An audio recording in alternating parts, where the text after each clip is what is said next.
Quero começar perguntando algo que todo assinante quer saber de forma objetiva, antes da gente entrar em economia. Quais as chances, como é que está a conversa sobre serviço ou a posição é de agenda econômica? É uma boa pergunta.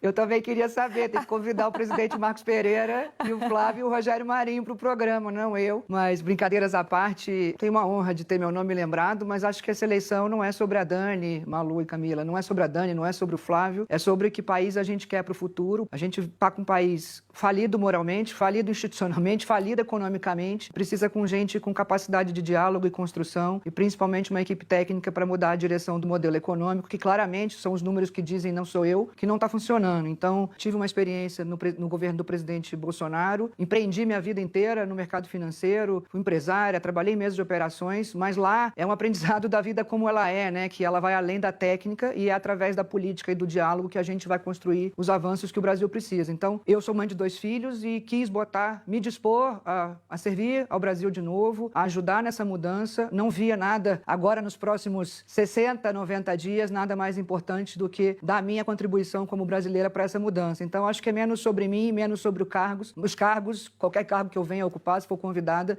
e sim que país a gente quer, e aí é nisso que eu estou focada. Estou focada em fazer essa mudança e promover pelo país que eu quero para os meus filhos. Eu já quero ir direto para a economia, porque eu sei que isso é uma coisa que mexe com os mercados e é o tema da discussão hoje, né? A gente está falando aí de uma dívida, uma relação dívida-PIB que está aumentando, a necessidade de um ajuste fiscal, gastos em ano eleitoral, tem tudo isso está contando aí. Então eu queria começar perguntando para você sobre como cortar gastos. Você tem falado que é importante fazer um ajuste fiscal de 1,5% do PIB, mas todos os economistas que a gente conversa dizem que não tem como você fazer um ajuste fiscal real sem cortar o aumento real do salário mínimo, sem fazer uma nova reforma da Previdência, sem mexer em alguns benefícios fiscais importantes, como o Simples e a Zona Franca de Manaus. Tudo isso, porém, quando a gente pergunta para vocês dizem que não vão fazer. Como é que vocês vão fazer ajuste fiscal, então? E me explica sobre essa coisa do salário mínimo. Eu acho que tem uma coisa que antecede isso tudo, e eu estou num grupo de discussão. Eu sou vice-presidente do Conselho de Economia da Fiesp hoje, presidido pelo Roberto Campos, ex-presidente do Banco Central, e essa projeção do corte, e não fim daí, tá? O Brasil precisa, antes de qualquer corte, recuperar a credibilidade. Então, hoje, o governo não tem credibilidade, e essa falta de credibilidade, de confiança, reflete na curva de juros. Então, quando você faz um leilão, como teve 2, 3 semanas atrás, a juro real de inflação mais 8,5% de juro real, e não aparece ninguém, e por isso esse governo vem perigosamente encurtando as emissões para sobreviver até a eleição, isso coloca o país quase numa situação que a gente chama tecnicamente de dominância fiscal. Então precisa resgatar a credibilidade. Eu acho que é unânime que esse arcabouço fiscal, ele é inócuo, né? Ele está mais para um calabouço do que para um arcabouço, não funciona, não tem credibilidade, e vale para mim o compromisso que o Flávio Bolsonaro fez de, primeira coisa, ato 1 pós-eleição é a gente recuperar a credibilidade. O que me leva a crer no sucesso disso? O coordenador político da campanha, Rogério Marinho, talvez seja o senador, o político com o maior legado de reformas de Estado, né, individual. Ele relatou a reforma trabalhista ainda no governo Temer, foi o secretário que liderou quando a gente estava lá e trabalhou junto a reforma da Previdência, teve participação muito ativa no Marco Saneamento e outras, e é nessa via do diálogo é que a gente vai construir justamente quais são os cortes. O que era esse estudo que a gente discutiu muito lá, que é de um economista chamado Thiago Berriel, que foi do Banco Central, e tem outros papers acadêmicos, só para citar um, é que se você promove um corte de 1,5%, que todo mundo sabe que não